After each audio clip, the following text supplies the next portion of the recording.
Hey guys, so we're down here in the panel room and we got a couple updates. I can't remember if you've seen it before, but there's actually a new panel.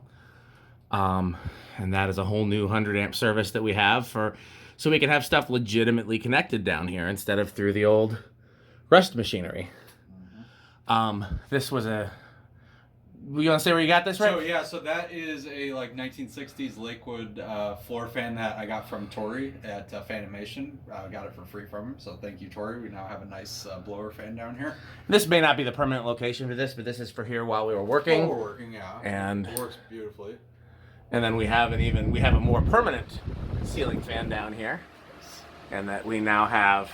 So there was originally a third socket on here that was tied with that single switch. It was tied with one of the blowers. I don't know which blower because none of them are in use anymore. But there was an indicator light for one of the blowers that was connected to this timer.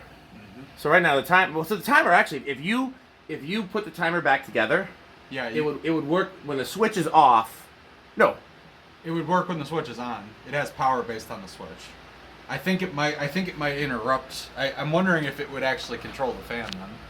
I'd have to look at the wiring again because you're right. I thought it bypassed the switch, but it doesn't. So I don't remember what it does. Okay, well. But there would be an easy way to make the socket fan on a timer, but there's no real practical reason for that. So you want to do spin down on both of these? Yeah. I'll do this one, and you do the socket fan, and I'll see if I can get them both in the same shot. All right. On your marks, get set, spin down.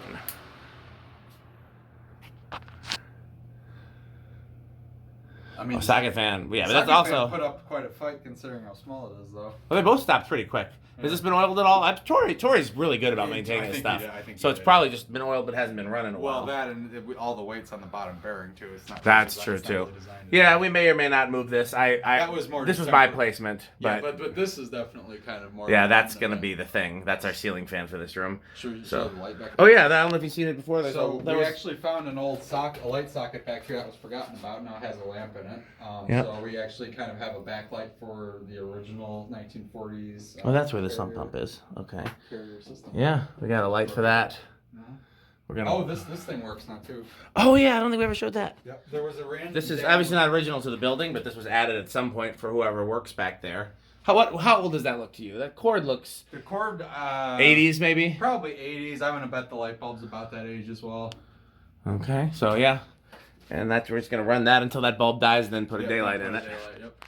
So that's our. Yeah, this whole everything's a lot neater. We're trying to use as much new wiring as we can. Yeah, the goal is to slowly remove all the old wiring and replace it with new wiring. But for now, we've made a huge headway with a new panel.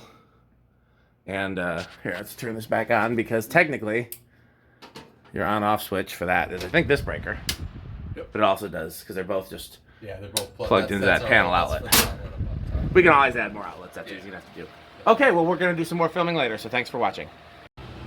Hey, guys, another busy day at Youth Center. So Rick put this little mini air conditioner up here. That window was broken, and so he taped it off with cardboard, put the air conditioner up. It's actually less drafty that way than it was with the broken window. We're eventually going to do it right.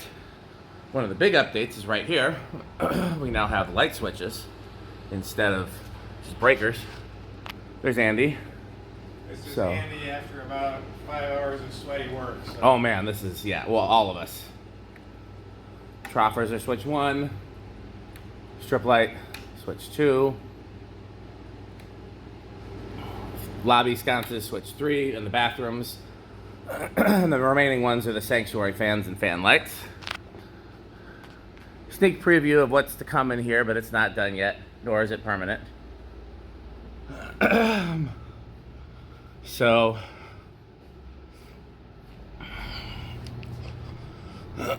all of the air conditioners now are on switches rather than being plugged in. They're all neatly wired, and there are individual switches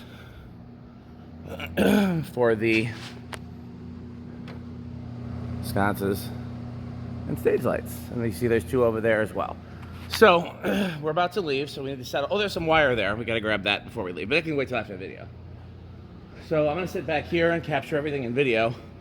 Andy's going to start putting all the fans on low. Some of them you might have to stand on chairs.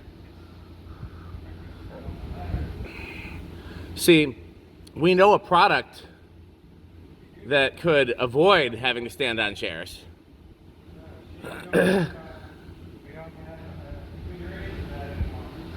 Yeah, Rick and I have talked about keeping something near the top of the fan for the purpose of our sponsor.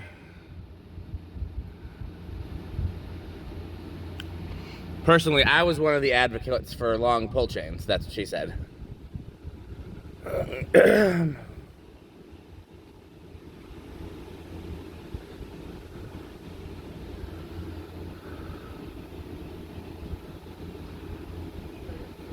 By the way, the reason the pull chains are all different lengths is metal.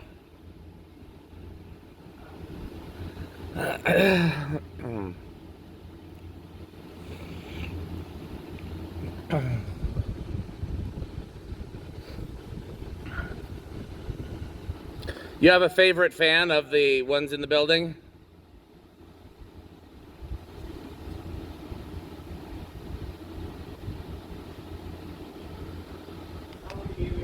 The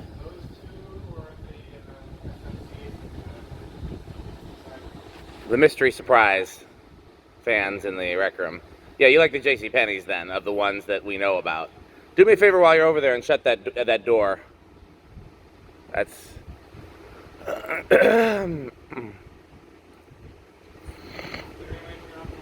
Nope. Well, yes and no. Basically, or unplugging things. Some of them will go off when we turn off the other lights. That little pigtail light that's just hanging down from bare wires, I put there just to test circuits, and that's on one of the Troffer circuits. So that's one of my Troffer circuit testing devices. There's a lot of that around here.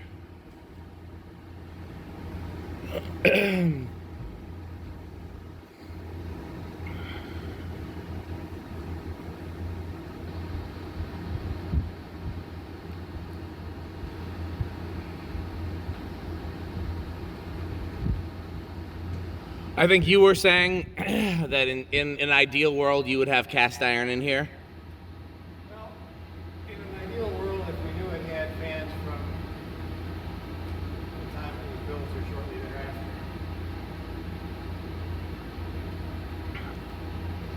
See, these are like pull chains with finials. That's because we didn't want the ones to be in the line of the sight of people watching the service. So, okay, well then if you, in a less than ideal world, if we weren't going to keep the current fans, especially the DCs, what would you put? Probably something like those, canopy, With which canopy? the bell canopy and the cane. That's actually a really cool idea. Would you stick with the polished brass or a different color? Anything polished brass or antique brass. If we were going to stick with the polished brass and SMC and cane theme, I would love to have some really early A52s in here, but I have trouble finding just a couple for me, much less 13 of them. Again, if we were going to do industrials, Pete and I talked about doing all cast leading edges, which would be a very different look, but it would be kind of cool. Otherwise, I think in a perfect world, I think if we were going to go cast iron, I would probably go round noses rather than originals, because that is more of a... that fits in with the Art Deco era, the mid-century era, and the vintage era, kind of. And then, or blender fans with lights. So, now one other question, Andy, before, well, do me a favor, turn those stage lights off, because we're going to leave those off while we'll leave those are, I usually leave the sconces on as just like a security light, but the stage lights can, should stay off.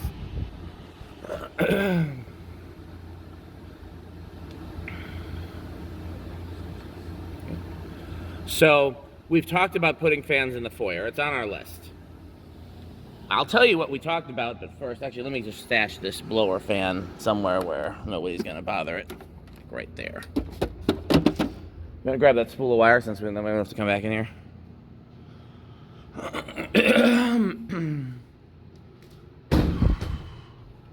By the way, if you didn't see in the last video, welcome to 12 Wings 2.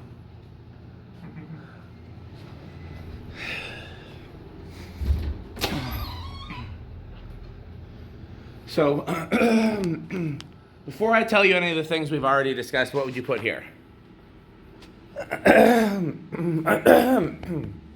Excuse me, guys. A much clearing of the throat.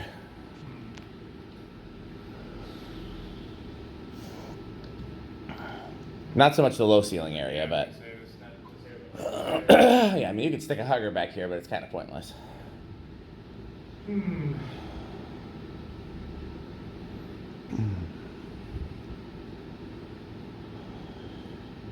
Probably a couple of white originals. That's exactly what Pete said and exactly what Rick said. I can picture it and I love it. My only reason for going against it is this lobby is kind of bland and institutional, and I know the church would appreciate something to fancy it up. And the only way to do that with a white original is to put like a fancy light kit on it, and I feel like that's kind of... So here were our ideas. So obviously, I mean, you could go all the way metal and do industrials, but you know. That would have the same problem. Yes, exactly. If we're trying to go with something that kind of fits with the mid-century and the vintage theme, then Newtone slim lines. But I don't have any white. We were going to go with white and brass because the brass to fancy it up, the white to still fit the aesthetic. I don't have any white and brass slim lines. So here's the ones that we're going to try to conjure up. White and brass ornate Casablanca classics is one idea. White and brass SMCs, just, you know, SMCs of some type with a nice light kit on them. Yeah, we were going to try to pull those white and antique. That's what they were for. Storage, yeah. I couldn't find them though. That's why we went. We found one. I have one more idea. I was originally going to do two 52-inch fans, one equally spaced between the troffers, and then one right at the front door. And then I had a different idea. What if we did three equally spaced smaller fans? Because I've got three Kmart originals, and then you could put like a light on those, like a single globe, but like a nice single globe. And that might look a little more appropriate than a 52-inch original with a, you know, fancy light kit or whatever. So those are the ideas. I think it's going to depend on what we can find and what Rick and Pete want to do, but there's going to be fans in here. One thing also that I'll mention to you that I don't know if you picked up on, and then I think we'll be, thanks for watching, and we'll have to, you know, flip to our sponsor. The troffers in here and the Rick Surprise are preheat, and the ones out here are rapid start. So, anything else you want to say? This is your first time here? I'm pretty much burnt out for the day. Oh man, I mean, I don't think there's been a time that we've come here, whether it's been me and Rick, Rick and Pete, me and Andy, any combination of people, that we haven't worked to the point of exhaustion because there's so much to do. Okay. Well, once again, thanks for watching, and please support our sponsor. As always, our videos have a sponsor. That sponsor is FanStick, now with LightStick. Don't forget to buy FanStick. Don't forget to buy FanStick. Do not pull your money from FanStick. Thanks for watching. Hey, just want to document what we figured out up here. So, this is the feed from the main service. Splits off to this panel, but I believe it originally split off and went through there and went and fed this. I believe this is originally what was up here for instead of this panel. Okay, but that's not the mystery solving. So another conduit there goes to this. This is live. And this is live off the security lights panel. So I believe something in the projector booth was able to switch the lights from this to this. And maybe that has something to do with this too, although it does not seem to go to that box, so I don't know. But that's live. And it's live off the security light circuit, which is 30 amps. So if we ever need to use that, it's there. Okay.